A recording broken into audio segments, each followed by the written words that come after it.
Megastructures are pretty much exactly what they sound like. They're like regular structures that you build in your systems, but much bigger, and they of course come with much stronger effects.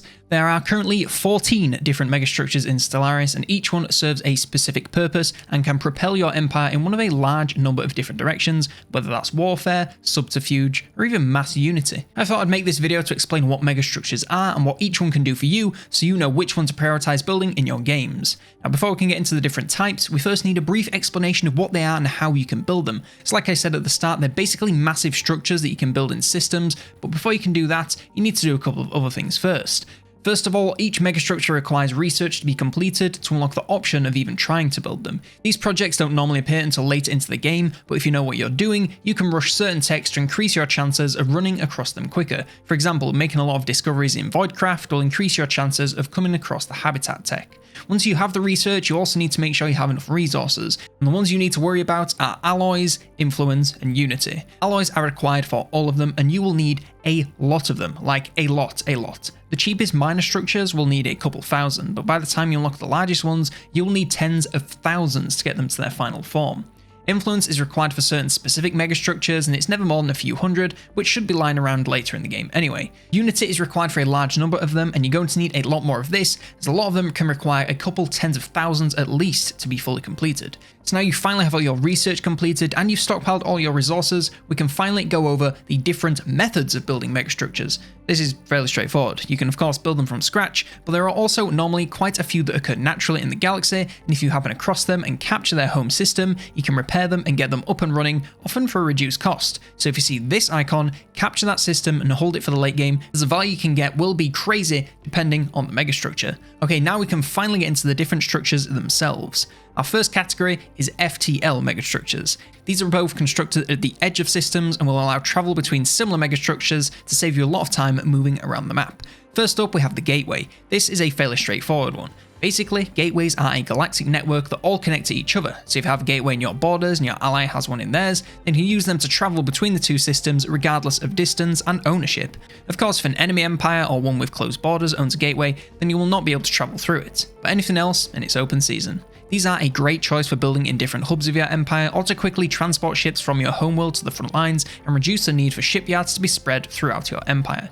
These are also a two-stage megastructure. The first stage costs 75 influence, 2500 alloys, and must be built by a construction ship in 1080 days. The second stage costs 6000 energy and 2500 alloys and takes 1800 days but requires no ship. And repairing one you found only costs the same as the second stage. The hyper relays are next up. These are quite similar to the gateways, but a little different. Instead of connecting one system to another across the entire map, hyper relays instead connect systems to adjacent systems, but massively cut down on travel time. So let's say you build these relays in 5 systems connected to each other. Normally, your ships have to enter one system, travel across it, then jump again at the other side, and so on and so forth. With hyper relays, once they reach the relay and jump to the next system, they can instantly go one after the other, and so on until they reach their destination. This massively speeds things up, but also allows the option for ships to only travel 2 or 3 systems across if they want to. I would say the best case would be to have gateways for your hubs and then relays branching out from them to help reach other systems quicker without needing to build them in every system. These are just a single stage megastructure. They cost 25 influence, 500 alloys, and 100 rare crystals to build, and they take 1 year. If you find a ruined one, then the cost is the same, but the time taken is reduced to 6 months. Either way, it's 5 energy to upkeep. And finally, you must have the Overlord DLC to use these. Our next category is orbitals. First up, we have the habitat. These are essentially artificial planets that you can build above planets, and they come with a baseline 70% habitability, which can be improved by picking up the Voidborn Ascension perk or being an empire with extra high habitability, such as a machine empire. They all can use 4 types of districts, with a 5th type becoming available if the habitat is built above a planet with an exploitable resource, and they come with 4 district slots baseline and can be upgraded to hold up to 8 via decisions. They must still be colonized like any other planet, but they gain a 50% bonus to colony development, so you'll fill up their housing fast. These are a great option for empires hoping to build tall, as they allow you to fit a massive population into a much smaller area without the need for finding habitable planets. They are a single stage megastructure, and as far as I'm aware, they can only be built from scratch. They cost 150 influence and 1500 alloys to build over 1800 days. Their first upgrade requires 1000 alloys and 25 influence, which takes 720 days, and then 1500 alloys and 50 influence to be upgraded to tier 3, which takes 1440 days. And finally, they require the Utopia DLC to be used by all empires, Otherwise, the Federation's DLC Void Dwellers Origin are the only faction that can use them.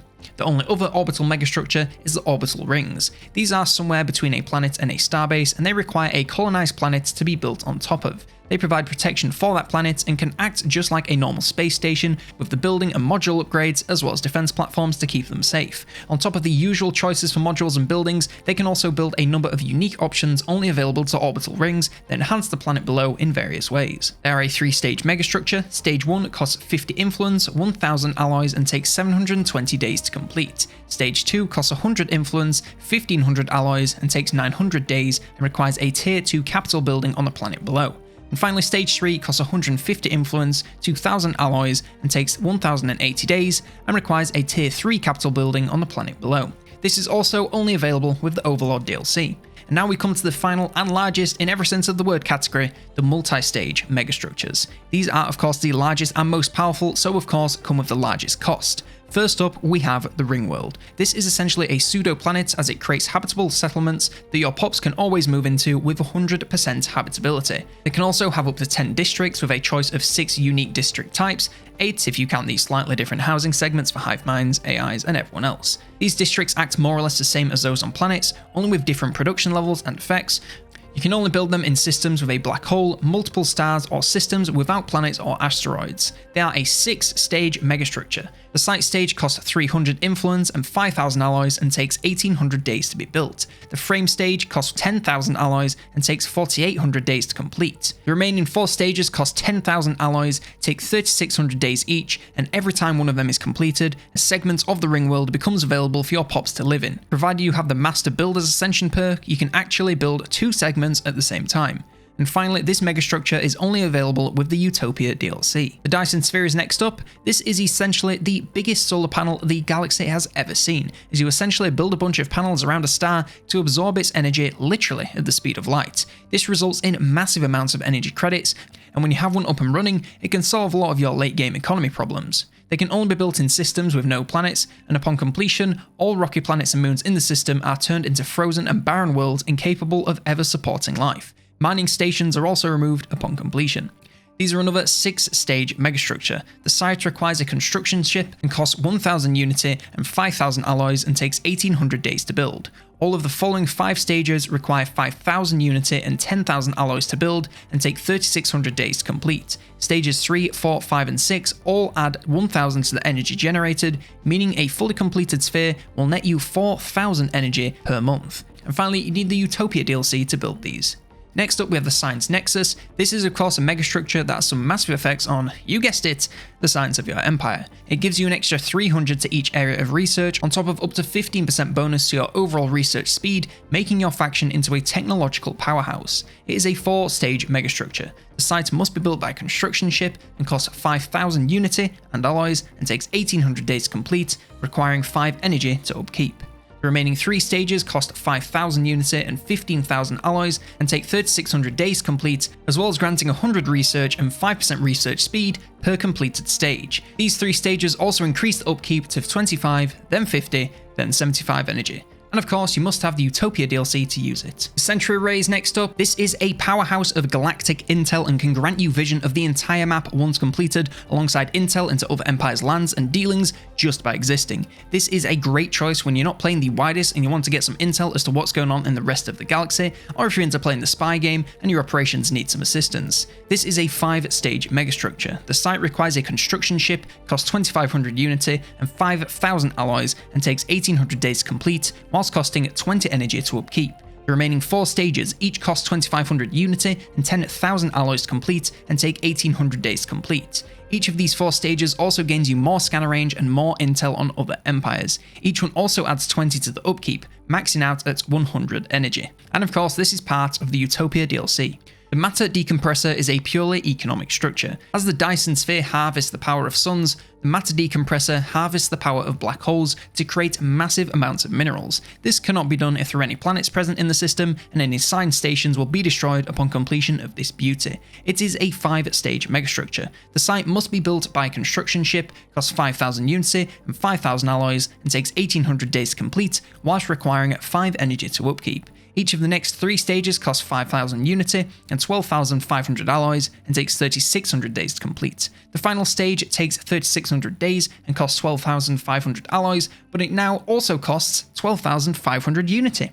Each of these also provides 500 minerals upon completion, adding up to 2,000 minerals per tick. Each of the 4 final stages also increases the upkeep to 25, 50, 75 and 100 energy. And finally, you require the Megacorp DLC to use these megastructures. Next we have the Mega Art installation. This one is a bit more niche as it grants you more unity per tick as well as bonuses to amenities production galaxy-wide. So it's not really the best choice for your first build unless you're purely focused on building up planets and spending lots of unity on traditions and such, but every empire can make use of this one, so if you have the resources to spare and aren't really sure what to spend them on, this one is a great choice. It is a 5-stage megastructure.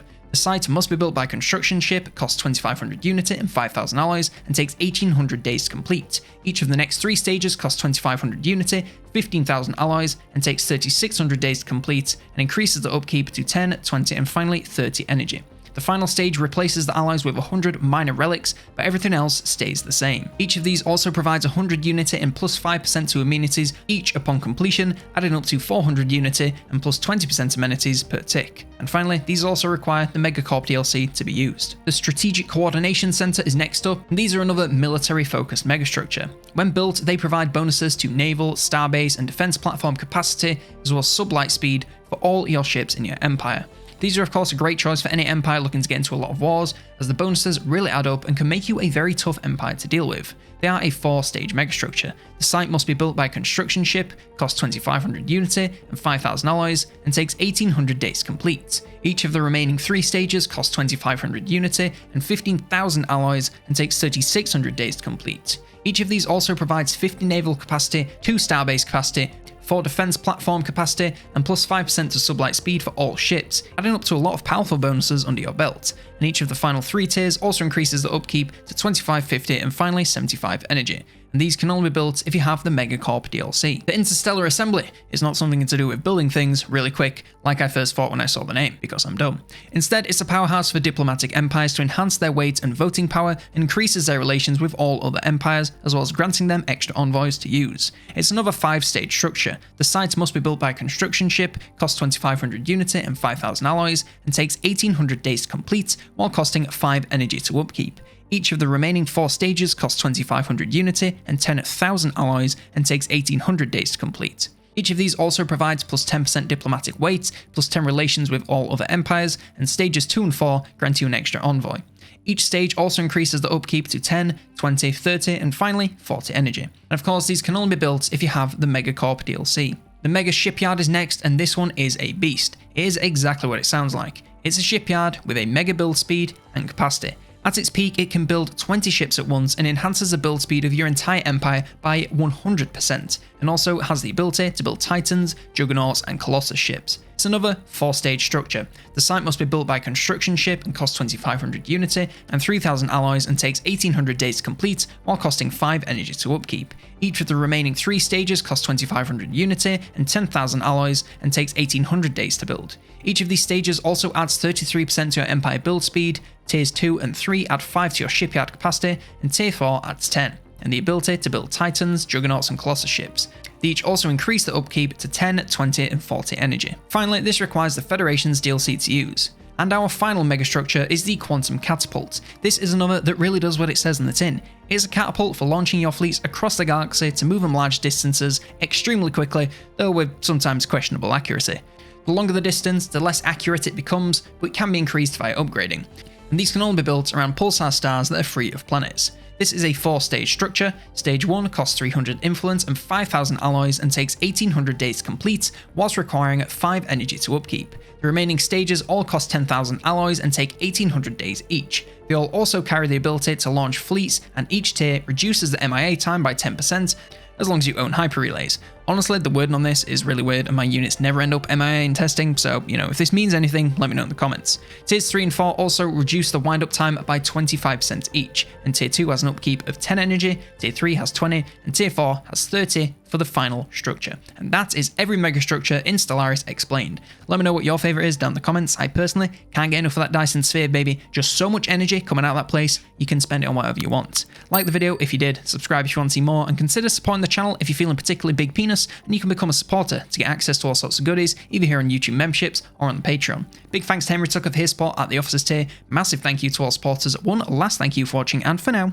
I've been COLONELDAMNEDERS, and I will see you next turn.